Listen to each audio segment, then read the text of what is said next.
Friends, how are you. तो कैसे हैं आप सब। तो फ्रेंड्स, जैसा कि हम फार्मेसी प्रैक्टिस सब्जेक्ट का सीरीज स्टार्ट कर दिए थे, जिसमें हम सबसे पहले इंपॉर्टेंट क्वेश्चन की बात किए थे पहले वीडियो में।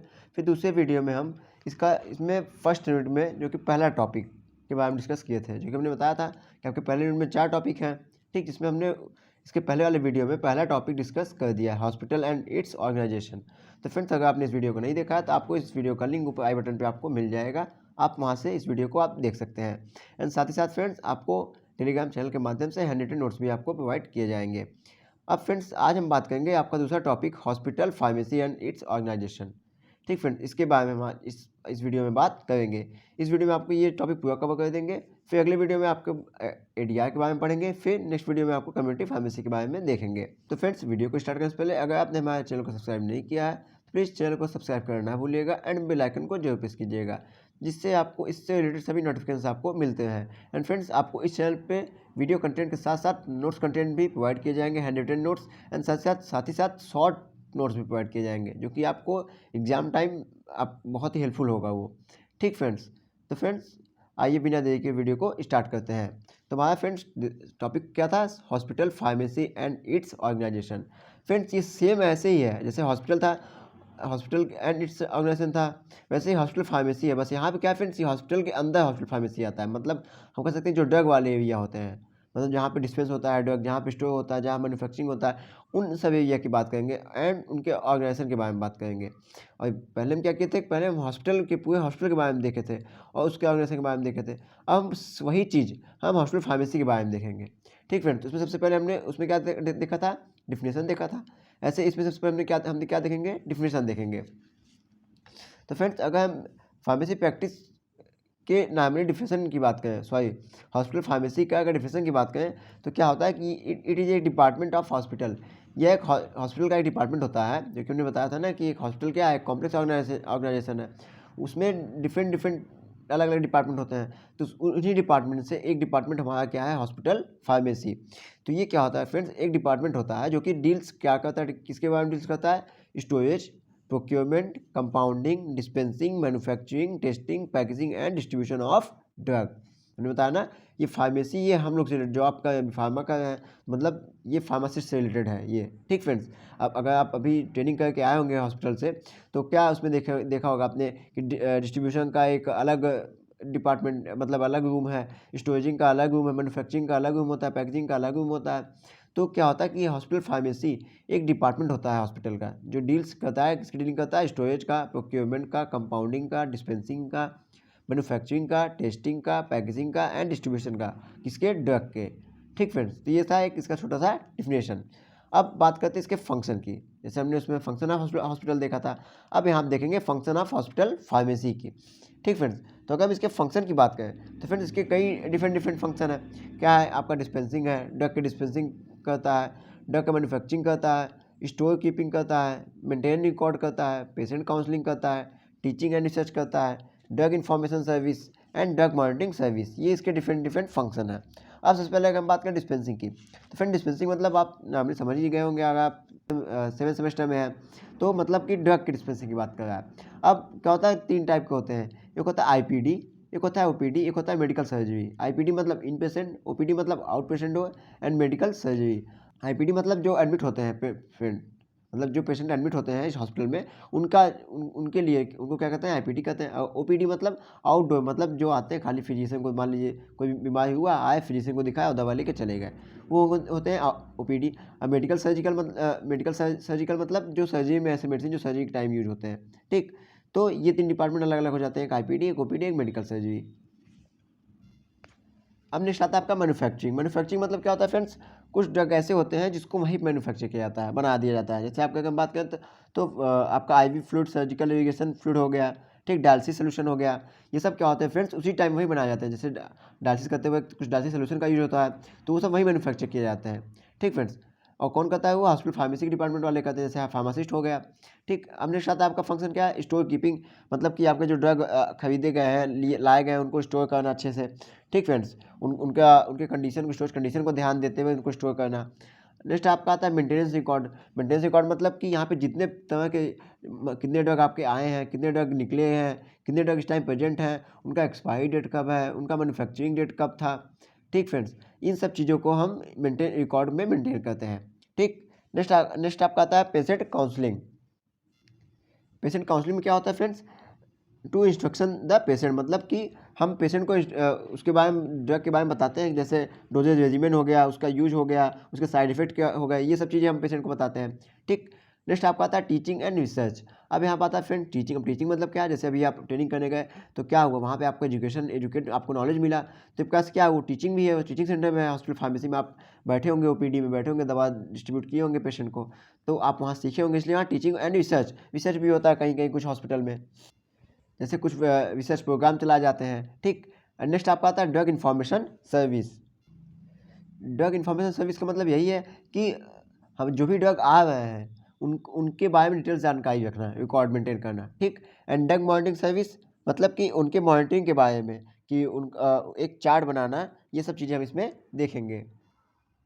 ठीक फ्रेंड्स, तो ये था आपका hospital function of hospital pharmacy. तो यहाँ पे हमने पहला टॉपिक डिफिनीशन, दूसरा function of hospital pharmacy discuss कर दिया है। अब नेक्स्ट आता है ऑर्गेनाइजेशन स्ट्रक्चर। जैसे आप हॉस्पिटल का देखे थे ऑर्गेनाइजेशन स्ट्रक्चर, ऐसे इसका भी होता है। अब अगर इसके हम ऑर्गेनाइजेशन स्ट्रक्चर की बात करें फ्रेंड्स, तो इसके ऑर्गेनाइजेशन स्ट्रक्चर अगर हम देखें फ्रेंड्स, तो कोई भी हॉस्पिटल फार्मेसी के ऑर्गेनाइज करने के लिए हमको ये फॉलोइंग चीज़ों को हमको रिक्वायरमेंट होता है। क्या क्या, रिक्वायरमेंट ऑफ फार्मासिस्ट, जो कि नेसेसरी है पहला। फिर दूसरा आपका द डिस्पेंसिंग यूनिट, यूनिट मतलब एरिया कह सकते हैं। नेक्स्ट आपका मैन्युफैक्चरिंग यूनिट एंड स्टोरेज, मतलब नेक्स्ट आपका स्टोरेज यूनिट। ठीक फ्रेंड्स, ये चार चीज़ें हमको बहुत जरूरी है। अब इन चारों में कौन कौन से किस टाइप के पर्सन होते हैं, ग्रेजुएशन होते हैं, पोस्ट ग्रेजुएशन होते हैं, इनमें कौन सी रिक्वायरमेंट चाहिए, ठीक है, इन एलिजिबिलिटी क्या होती है, इन सब बारे में देखेंगे। पहला आपका आता है रिक्वायरमेंट ऑफ फार्मासिस्ट। ठीक, अब रिक्वायरमेंट ऑफ फार्मासिस्ट में फ्रेंड्स, अब फ्रेंड्स अगर हम फार्मासिस्ट की रिक्वायरमेंट की बात करें, तो ये डिपेंड करता है कि हॉस्पिटल का साइज़ कैसा है, कि लार्ज साइज़ का है, मीडियम साइज़ का है। और हम बताए थे पहले लेक्चर में कि जो हॉस्पिटल का साइज़ है वो किस पे डिपेंड करता है, बेड नंबर ऑफ बेड पे। ठीक, कि कितने बेड प्रेजेंट है हॉस्पिटल में। अब उन्हीं नंबर ऑफ बेड पे ही डिपेंड करता है हमारा फार्मासिस्ट का नंबर, कि कितने बेड हैं, उन पे कितने फार्मासिस्ट लगते हैं। अगर मिनिमम बात करें तो यहाँ पे देखिए हम कुछ एक टेबल बनाया है। अगर 50 यहाँ पे आपका बेड नंबर है, यहाँ पे आपका नंबर ऑफ फार्मासिस्ट है। अगर 50 बेड है तो तीन तीन फार्मासिस्ट रिक्वायरमेंट होते हैं। अगर 100 बेड हैं तो 5, 200 है फिर भी 5, 300 बेड हैं तो 8 पे 8, एंड 500 हैं तो 10, 500 से ज़्यादा हैं तो 15। ठीक फ्रेंड्स, तो इतने फार्मासिस्ट रिक्वायर्ड होते हैं इतने नंबर ऑफ बेड पे। ठीक, अब आपका आता है नेक्स्ट डिस्पेंसिंग यूनिट। ठीक, मतलब जहाँ पे आपका ड्रग डिस्ट्रीब्यूट हो रहा है, डिस्पेंस किया जा रहा है। ठीक, तो इसमें अगर हम बात करें तो ये कंसिस्ट होते हैं, तो ऐसे पर्सन जो क्या किए हुए हो, फार्मासिस्ट जो बी फॉर्म किए हो या डी फॉर्म किए हो, मतलब बैचलर ऑफ फार्मेसी किए हो या डिप्लोमा इन फार्मेसी किए हो। ठीक फ्रेंड्स, अब नेक्स्ट आता है आपका आता है मैन्युफैक्चरिंग यूनिट। अब मैन्युफैक्चरिंग यूनिट में ऐसे फार्मासिस्ट काम कर सकते हैं जो क्या किए हो, ऐसे फार्मासिस्ट विथ पीजी मतलब पोस्ट ग्रेजुएशन हो, किसमें, इन आईपी मतलब इंडस्ट्रियल फार्मेसी में। ठीक, मीन्स इंडस्ट्रियल फार्मेसी में वो क्या हो, पोस्ट ग्रेजुएशन हो, ऐसे फार्मासिस्ट वो इस मैन्युफैक्चरिंग यूनिट में वो वर्क करेंगे। ठीक, एंड नेक्स्ट आपका आता है स्टोरेज यूनिट। स्टोरेज यूनिट में आपके वही आपके B pharm and D pharm वाले आपके आएंगे। ठीक फ्रेंड्स, तो फ्रेंड्स ये था आपका organisation structure of hospital pharmacy. इसका एक ग्राफिकल रिप्रेजेंटेशन भी है जो कि आपको हैंड रिटन नोट्स में आपको मिल जाएगा। आप एग्जाम में वो भी ग्राफिकल रिप्रेजेंटेशन भी आप उसको बना दीजिएगा। हम आपको ऊपर स्क्रीन पे आपको वो ग्राफिकल रिप्रेजेंटेशन दिखा दे रहे हैं, वो देख लीजिए आप अच्छे ध्यान से। ठीक फ्रेंड्स, वो भी आप एग्जाम में जरूर से जरूर आप उसको बना दीजिएगा। ठीक फ्रेंड्स, अब फ्रेंड्स आपका आता है नेक्स्ट टॉपिक क्या, लोकेशन एंड लेआउट। ठीक, जैसे आप हॉस्पिटल का देखे थे लोकेशन एंड लेआउट, वैसे इसका भी हम बात करेंगे लोकेशन एंड लेआउट। फ्रेंड्स अगर हम इसके लोकेशन की बात करें सबसे पहले, तो लोकेशन क्या है friends, pharmacy should situated at the ground floor या फर्स्ट फ्लोर। मीन्स हमारा जो फार्मेसी है, फार्मेसी डिपार्टमेंट है, वो या तो हॉस्पिटल के ग्राउंड फ्लोर पे होना चाहिए या फर्स्ट फ्लोर पे होना चाहिए। ठीक फ्रेंड्स, अब ये ऐसा क्यों है फ्रेंड्स, अब मान लीजिए कुछ जो ओपीडी वाले पेशेंट हैं, अब उनको दवा लेके फिर जाना है। अब वो क्या करेंगे, अगर वो थर्ड फ्लोर पे, अगर सेकंड फ्लोर पे, अगर ऊपर चढ़ेंगे फिर आएंगे तो प्रॉब्लम होगी पेशेंट को। ठीक, तो इसलिए जो हमारा फार्मेसी डिपार्टमेंट है ये कहाँ पर होना चाहिए, आपका ग्राउंड फ्लोर पे या फर्स्ट फ्लोर पे।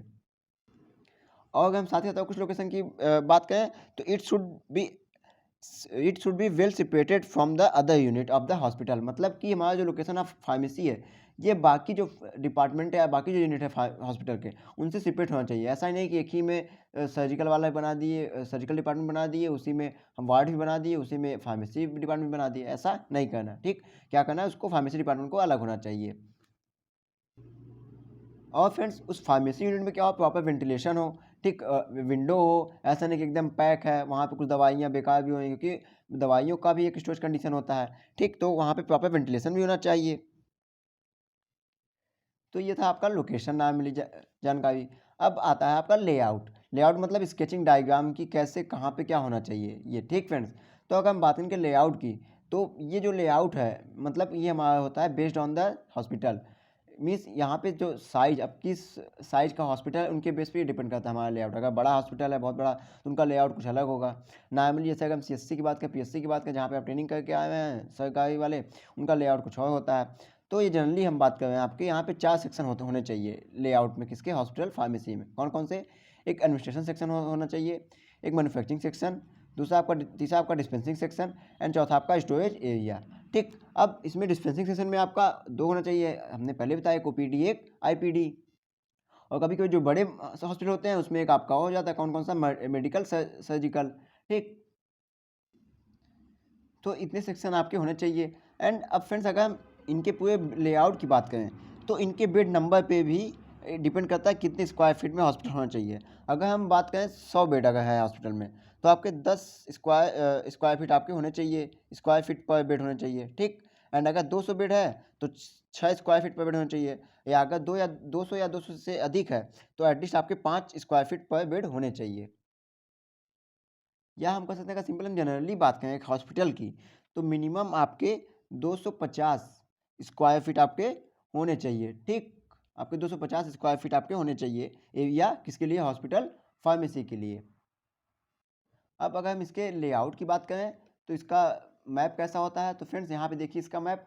सबसे पहले हमारा क्या होता है, ये पूरा पैसेज होता है, गैलरी इसको हम बोल सकते हैं आने जाने का। फिर यहाँ पे होता है हमारा सेप्टिक एरिया, सेप्टिक सेक्शन। यहाँ पे उसके जस्ट बगल मैन्युफैक्चरिंग सेक्शन। फिर उसके जस्ट बगल एक रूम होता है, इसमें 3 डिपार्टमेंट अलग, 3 यूनिट अलग अलग होते हैं। कौन कौन से, रॉ मटेरियल के लिए, स्टोर के लिए एंड फिनिश प्रोडक्ट के लिए। ठीक, अब इधर हम बात करते हैं तो ये हमारा क्या होता है, एडमिनिस्ट्रेशन सेक्शन होता है। और यहाँ पे क्या होता है, डिस्पेंस एरिया होती है। ठीक, और उसके यहाँ इधर ओपन स्पेस होता है। ठीक फ्रेंड्स, ये हमारा एक हॉस्पिटल फार्मेसी का, ना कि हॉस्पिटल का है, ये एक हॉस्पिटल फार्मेसी का लेआउट है। तो फ्रेंड्स ये था आपका क्या friends, location and layout of hospital pharmacy. अब नेक्स्ट टॉपिक आता है फ्रेंड्स आपका स्टाफ रिक्वायरमेंट, कि कौन कौन से स्टाफ हॉस्पिटल फार्मेसी में चाहिए।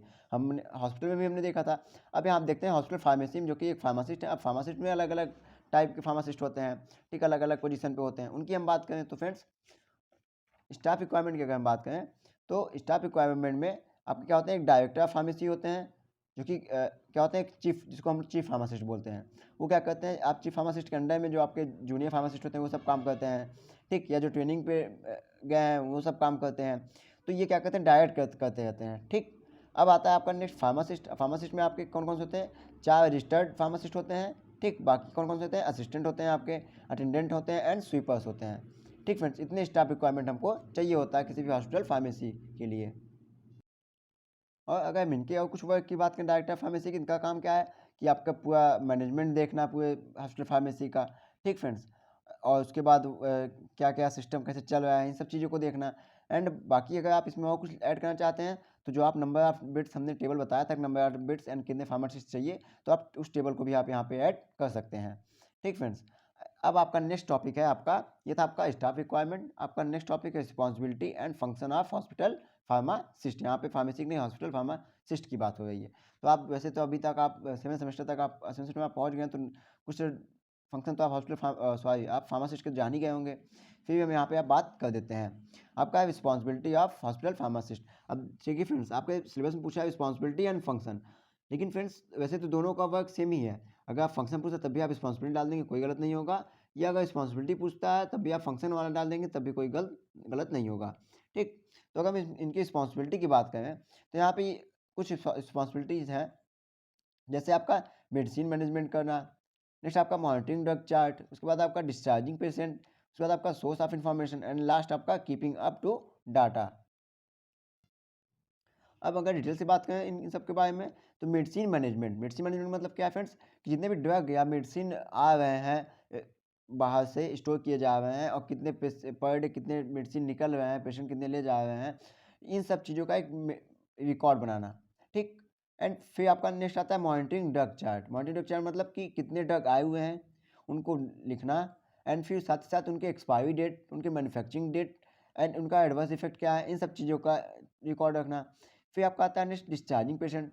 डिस्चार्जिंग पेशेंट मतलब कि फार्मासिस्ट का ये भी काम है कि पेशेंट आज कितने डिस्चार्ज हुए हैं, ठीक, उन सब का रिकॉर्ड मेंटेन करना। इसके बाद आता है नेक्स्ट आपका source of information. Source of information का मतलब क्या है फ्रेंड्स, कि फार्मासिस्ट के अंदर जितने भी चीज़ें आती हैं उन सभी का इन्फॉर्मेशन रखना।